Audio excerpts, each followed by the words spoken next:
Day 2 of free agency on a Tuesday night. Dame Lillard waived by the Bucks. Myles Turner signed to the Bucks. Nuggets just keep adding depth to their roster. SGA with one of the biggest contracts in NBA history. We'll get into it all. My name is Shlomo Stark. My name is Levi Jacob. And this is the Daily Basketball Recap.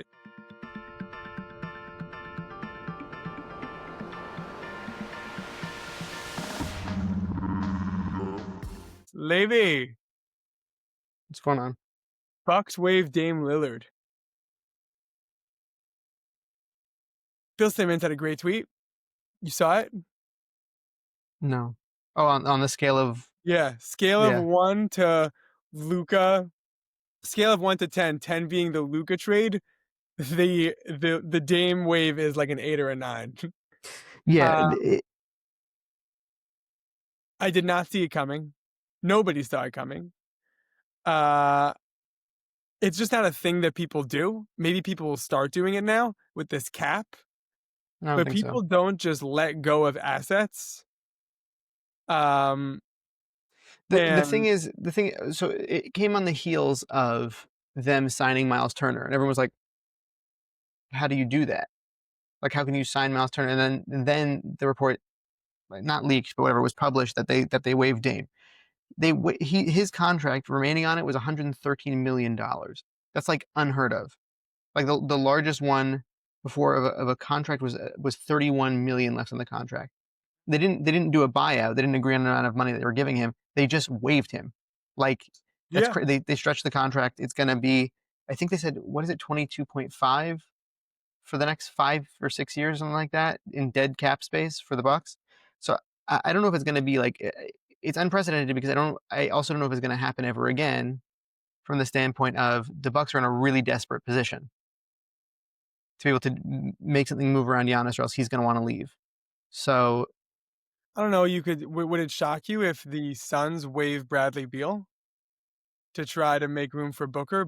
They're paying Bradley Beal a lot of money, and Booker might want to leave if things don't happen. Like, I feel like this could actually happen often, where, especially with this new cap, where you're very strict about salaries, so you can't overpay. Like, you have a certain amount you could spend. There's a very strict cap, or you pay real penalties if you go over the cap. And if you have a star that you're worried is going to leave, and you also are stuck in a salary situation, you might let go of an aging star who you're paying a lot of money to for nothing. Like, I feel like this is something that could really happen a lot. The Bradley Beal thing is different because I think that the Suns have other assets that they can move around in order to make the team better enough for Booker to want to stay. Whereas with the Bucks, like, they literally had like almost nothing else. No, so the Bradley Beal thing might not be a good example of what happens now, but I'm saying if the Suns didn't have room, I could see them letting go, like waiving Bradley Beal to keep Booker. Like, my point is I think with this new cap, I think what we're seeing actually, there's no way to really know, but I think what we're seeing might be the start of a trend, which is I need to give up assets, just give them up. Like, it's been a giant thing the last 20 years in the NBA of, like, if someone is on contract, but he's going to leave in a year, try to trade him for that last year so you don't lose him for nothing. That's been like a giant, everyone does that. Like, if you don't think he's going to re-sign, you're going to want to not lose him for nothing. But this is nothing. Correct. It's changing. That's what I'm saying. I think this is changing now with the hard cap. I think that now the Bucks have the reason this is so shocking is because nobody's ever done this before. Right. Everyone's like, I have to hang on to the Dame asset. He's such an asset. And the Bucks are like, I don't know. Giannis is on the time clock. Myles Turner is available. Like, the Pacers are sleeping on him. And I don't know what Dame Lillard is going to be like in 2 years. And he's a lot of money. And I don't think it's crazy to say that might happen again. You know, if in 5 years the Spurs haven't won a title and Wemby's contract is up and Castle and Harper didn't pan out, and now Wemby's saying, I need a star, so do they drop Harper? Like, I don't know. Like, I just made I hear what you're saying. I don't think it's like the crazy. Like, I think it's crazy that it happened, but I don't think it's good. I think it's actually they started something like they've kind of, not to get Jewish here, but they're the Nachshon Ben Ami Nadav. They're jumping into the sea before everybody else, as scary as it is. And I think it's actually the right move for them. Yeah, I will say I think it's a little like Timofey Mozgov contract. I think that it's the right move for them in a sense, but when it comes down to it, like if Giannis does want to leave, and even whatever assets they get back, they can't like it. It's like having a whole other contract on your books Mm-hmm. that is a player that you're not getting anything for. Yeah. So I think it's going to be like, meaning it was the right move now. I think it will always be the right move, but I think that they really will suffer the consequences for it. Um, that being said, I think that also in a weird way, it was a very honorable move. I don't know how much I believe all of the reporting about people not telling other people and all this stuff. Um, Do you believe that Giannis is upset? no, I think that's what he's supposed to say. Like I think that's what was supposed to be released. But like, meaning this isn't. I feel like it doesn't happen without Giannis knowing that it's happening. I think that he might be frustrated that this has to come to be the situation. But I think also for Dame, like he couldn't give Dame a ring. But I think also for Dame, he's very excited to not have to play in Milwaukee again. So I think it is the right move. Like I think it's actually in a weird way honoring Dame by by eating this amount of money and letting him go to wherever he wants to go. And there's been some interesting points about that. So we'll see what develops. Nice take. I like that. Thank you. SGA extends with the Thunder. Levy, I know you're really upset about how much money the Thunder are spending. You're probably so upset. You're like, whoa, this guy, I never heard of him 5 years ago. Now Not he's worth getting it. so much money. He's not like overrated, worst MVP of my lifetime. Those are your thoughts? Something like. I'm just nervous about the fact that it's closer to 100 million per Oh, you're year. actually giving a negative take. Oh, I'm I not. was It's not being negative. sarcastic. I like it. Yeah, go, Levy, cook. I'm just nervous that it's closer to Yes. 100 million a year than Hmm. it is to zero. You know what I'm saying? Like it's a lot of money. It's almost $1 million a game. What I'm nervous about is that I just feel like you see it again and again when the top player takes the highest amount of money. Eventually, it really strong arms you into a weird situation, like you see with LeBron, or like you see with time and time again. So I'm happy for him. He deserves it. Um, does it make me a little bit nervous about how steep those numbers are? Yeah. But I hope. But listen, if OKC is willing to pay into the second apron, whatever, great. Then it's fine. I'm okay. Okay. Listen, if Jalen Brunson was making seven, I mean, again, if the Knicks win the championship next year, and Jalen Brunson, wins a bunch of awards, and they extend him for 4 years, $71 million a year, you're not looking at that like that's a little scary. Pay him it all. Pay him all of it, especially if I think we can win more titles. But even if we can't win titles, Jalen Brunson, I truly believe I'm not going to see a Knicks championship in my lifetime. And if Jalen Brunson has led me to that championship, give him all of the money. He has earned it. I think I'm And looking at it with the context of though all the analysts being like, I feel like Shea might take less money, and then you can keep those other guys around for longer, and then like that just didn't happen. could But be, yeah. ultimately, it's the I, right. I also think that the Thunder are probably going to be title favorites next year, and they should be for 2 years. You said you think the Thunder will be the favorites for the next 2 years. I'm saying it's Uh, one thing if, like, trying to think of an example. Let's say when the Raptors, no, bad example. Yeah, but good example. There's a lot of what ifs here. Let me give you a good example. Let's say when the Spurs won in 2014, they gave this contract to Kawhi Leonard or Tim Duncan. I'd be like, whoa. Like, first of all, that's our fifth title. Like, it's not like we're like really need one. Second of all, there wasn't a clear best player in this series. Sandoval, I don't know if we're gonna be favored to win next year. Like, can we like slow down here? Whereas this guy led the league in scoring, MVP, Finals MVP, seems like it's about to start a dynasty. Like, He's there's also he's nobody. 27. Yeah, like 27 should be right in his prime, hitting his prime right now. Like, there is no reason to keep this man the happiest man in the NBA. And if I'm a Thunder fan, I'd You mean much rather no reason SG. not to? What? No reason not to keep No him the reason not happiest. to. And Yeah, if I'm a Thunder fan, I'm much more worried about SGA's happiness than I am about uh what's my, you know, how this will affect my team in 5 years. I get it. I hear you. Yeah, Like, the flip side of this. someone like Sam Presti, who has a track record of just being amazing at this. Yeah. Well, first off, I also hope that he stays, but yeah, you're right. Ultimately, like, just anything less than this is a low ball, essentially, right? So he deserves it. He literally did everything that could possibly be asked of him, be asked of a player in a season, right? So yeah, I hear it. I don't know. Like, I like the team as constructed, and obviously, it's not gonna always be how that is. So, like, I saw somebody comment on it on Twitter that was like, you take the money because you're a torn ACL away from not being the same player, and you You know take the money because it's so much money. We need to stop overthinking it. It's not about that's ACLs. fair. That's fair. It's not about selfishness. You take the money because people want money.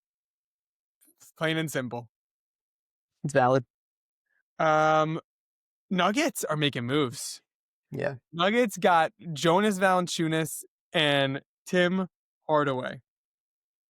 Um, I really like the Nuggets roster right now.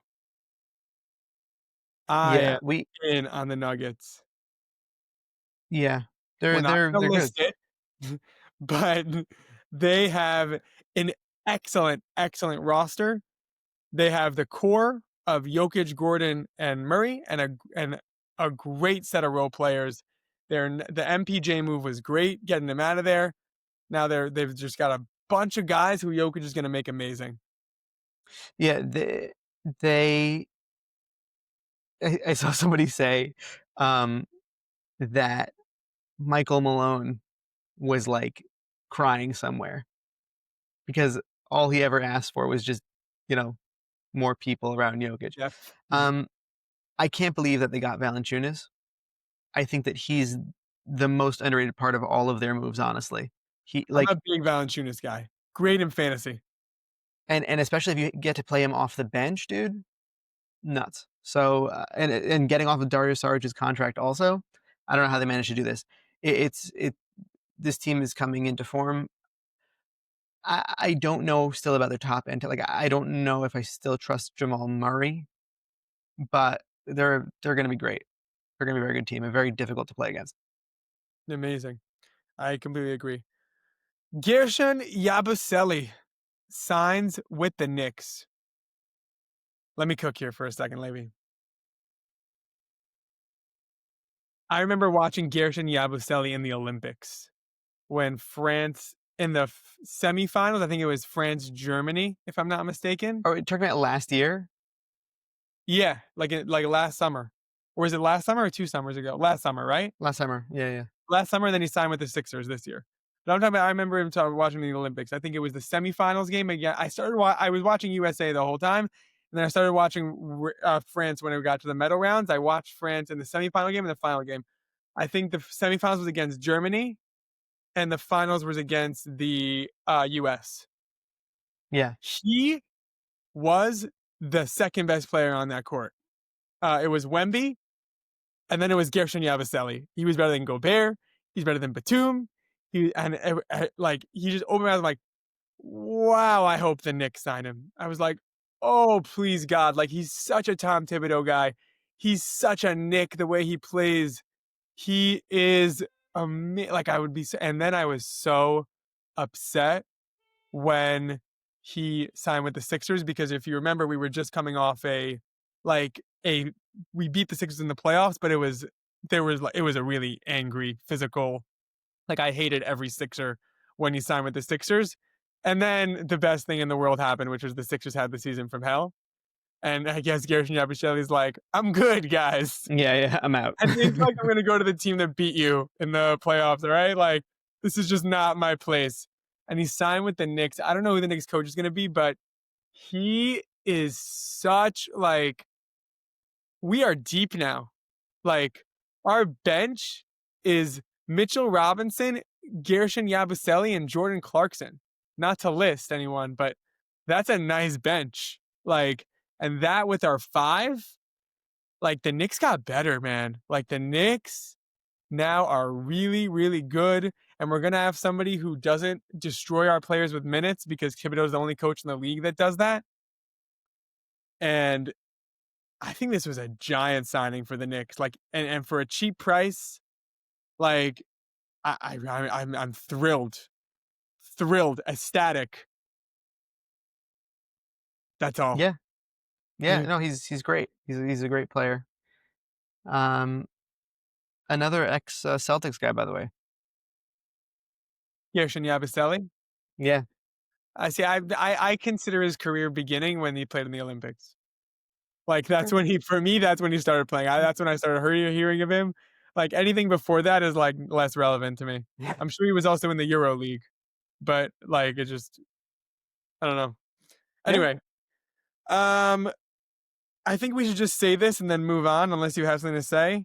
Gary Harris, Jericho Sims, and Vasa Micic are all in the Bucks now.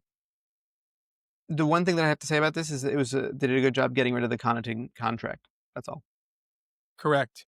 Connaughton is now on the Hornets, and Trey Mann is on the Hornets too. Hornets are sneaky good. Hornets are sneaky good. They have adult on the team. You were wondering about Trey Mann. Yeah. Uh, I the Hornets just need to stay healthy. Yeah. Like that's the key with them. Yeah. I Yeah. think if they're healthy, especially with the East right now, like my Hornets take is the Kendrick Perkins Toronto take. The Hornets could be a top six team in the East. Okay. Like that is what I think. I mean, I guess it's the potential. Would I bet on it? Probably not. But I think like the Hornets like upside is the 6th seed in the East. I just I actually happen to like um man Diabate, right? That's their center, but they don't really have centers otherwise. Yeah, true, true. Good take. Good counter. My response would be that's good enough for a 6th seed in the East, though. I Like I they I don't don't know if have I a agree with center, you on but this, are they but it's better than the fine. Wizards? Yes. Like that's what I'm saying. Like it's the East. Like they don't have a Yeah. center, but are they better than the Raptors? Like I don't know. the almighty Scotty Barnes and Jakob Podol? Like, what if Brandon Miller takes a leap? Like, I just think like, What if he plays? yeah, yeah, you're right. Like I'm saying, I think that on paper they have the real potential there, and like, yeah, they have some flaws. I'm not. I think their ceiling is a first round exit, but like in the East, I think that that's what they're able to do. What I will say that's interesting to me, last thing about the Hornets, somehow I missed this, even though we did so much draft content. They got Liam McNeely, who's a young guy who was really good coming out of We spoke about it. high school. I totally forgot about it. And then I saw a picture yesterday of him and Con Knipple standing next to each other. And I was like, what? Um, I did. Connor Nipple's gonna be good. I don't. I think if he's playing next to Lamelo, he has potential to be good. I worry that he's a little bit of like a someone who will get kind of shoved into just shooting corner threes in a sense, Mhm. like not as much a part of the motion offense. Um, but Charles Lee is a good coach, so it could not be that way. Also, they got him with the 4th pick. So I don't know. But Liam McNeely, I thought I just didn't realize. I don't know how I didn't realize he was on the Hornets now. But I think that's like I'm excited with their young players. I also am excited about Brandon Miller. Mhm. Yeah. So I always want teams to do better. You know. Duncan Robinson is on the Pistons. Dude, love it. Do you think that's instead of Malik Beasley? I also like Yeah. it. Like that's like now Malik Beasley's like where you're gambling, you're out. It's just a longer process, and I think that whatever contract was there for him before is no longer there for him in the same. Like I think it would go back to being basically what he signed last year, which was I think a minimum essentially, like a MLE. Want to hear my take? The Knicks are a Malik Beasley away from making the finals with their current roster right now. Like if they add now their ninth man, so we have those five who I'm not going to list, and we had the four that I listed earlier, and then you add Malik Beasley to that on like a cheap contract because he's gambling, but his basketball skills are actually the same. I think we could beat any team in the East. We are the deepest team in the East, and we have like the deep, and it just our five is good, our bench is good. Like I'm ready to go. Can I tell you why I actually think that I don't think that that's correct, and I'll tell you why. I think that Malik Beasley really, really benefited from having somebody pass him the ball last season. Like he did enough on his own, even when Cade was out. Um, I I don't. I think in the same way with Concanipple, like my fear for Concanipple, I think in the Knicks offense, it's very possible that he just gets stuck shooting corner threes. I think that's all we need. But I don't The think that thing he is, I wants to think do that. maybe, but I'm saying I think we're him. Like maybe he won't sign with us, but I still think all I want from Mr. Corner Three. That's what I want him and Clarkson to do. Like I want him and Clarkson to be coming off the bench when the stars come and just drain threes. And then when they miss them, I want Robinson and Yabusele getting those rebounds. Like, and then one of the five is with them. Like sounds amazing to me. Just And I'm just sorry for re-sign Malik, Steve you're not Novak. nominated for Sixth Man of the Year.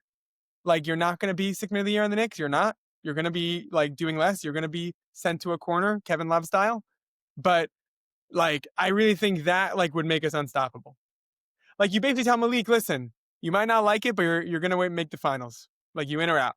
That's the pitch. Why do you think there aren't more players like Duncan Robinson, like just like 3-point shooting guys? Because there I used to don't be. know. You're saying like Kyle Korver types. Yeah. What happened to those guys? Like now they're Uh, like do it all, you know? Like what's the deal? No Wayne Ellingtons anymore. you're a Wayne Ellington guy. I don't know. It's a good question. Last Um, yeah, thing that I think is relevant to talk about. There's a yeah, bunch yeah. of other stuff, but like I don't really care about them honestly. Uh, Eric Gordon is on the Sixers. Sneaky. The Gordon is also one of these just like he'll hit a shot if he takes it.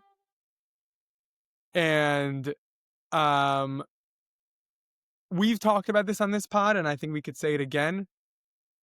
I haven't given up on the Sixers. Maybe in the playoffs I have. Like I don't see them making Embiid going to the like making 4 rounds, but there's a really big chance they're good this year. Like during the season. I think that you're right about the Sixers. I don't think you're right about Eric Gordon because there are too many players who play his position on the Sixers. And I just think that at his age now, all he adds is perimeter shooting, and like I just don't think he's going to see so many minutes. Good locker room guy. He seems nice. Seems like a nice guy. Yeah. Someone for VJ Edgecombe to learn from. Um, I don't think that we talked enough, by the way, about Myles Turner going to the Bucks. You're right. We glossed over that because we were talking about the Dame thing. Um, it's huge for the Bucks. Great signing. This is the perfect Should be fit next to led with this. Giannis. So I apologize that like we should maybe even put like a notice of like skip to minute 21 if you want to hear about the Myles Turner thing because that's just an error on my part. It's it's hard to lead the pod. It's hard. There's a lot of things to talk about. We're moving on, and we mentioned the Myles Turner thing because it was part of the Dame Lillard thing. But you're right. We should talk about Myles Turner on the Bucks. Windhorse, you saw I sent it to you, but Windhorse said, "If I'm Rick Carlisle, I'm punching through walls. If I'm Tyrese Halliburton, I'm crying in my hospital bed." The Pacers front office just kind of gave up. And they're like, "We're out." And if I was the Pacers 2 weeks ago, I was filled with hope of what could be and what this team is.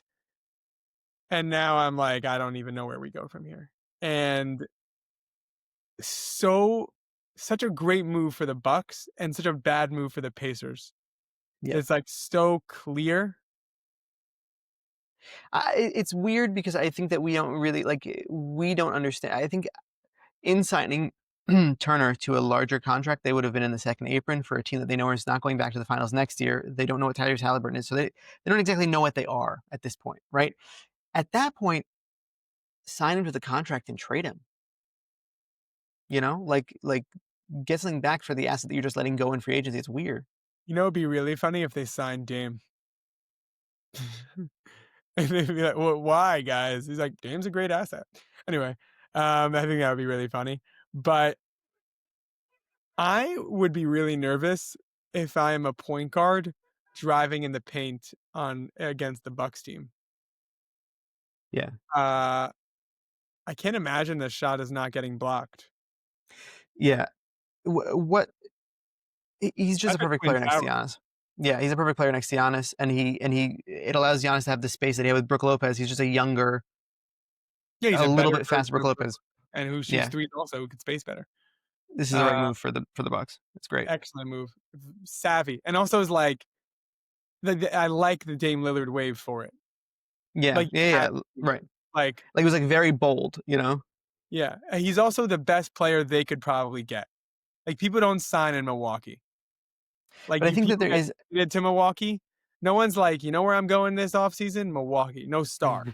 And I think that Myles Turner was the best player they could have gotten, and they got him. A I think there's still A one minus. move coming though. Yeah, yeah. To be honest, I think it's closer to an A for me because I don't even know if there's another Minus player that is was just available. waving Dame. That's where I get the minus Okay, for. fair. Um, I think there's still one move coming for them. I don't think this is Yeah, it it. was Jericho Sims. No, I'm saying I think there's another. I think I they're know, looking yeah, for a real point guard. yeah. Well, they So definitely need a guard. I don't do they have a guard? they have KPJ, Kevin Porter Jr. They That like was him. They the re-signed daily him. basketball recap. I want to thank you, Levi, for co-hosting, producing the audio. It's probably your fifth pod in a row without saying anything bad about Jalen Green. So good job by you. I want to thank you, Max, for producing the video and just being an all-around mensch. And I want to thank you for listening. See you tomorrow.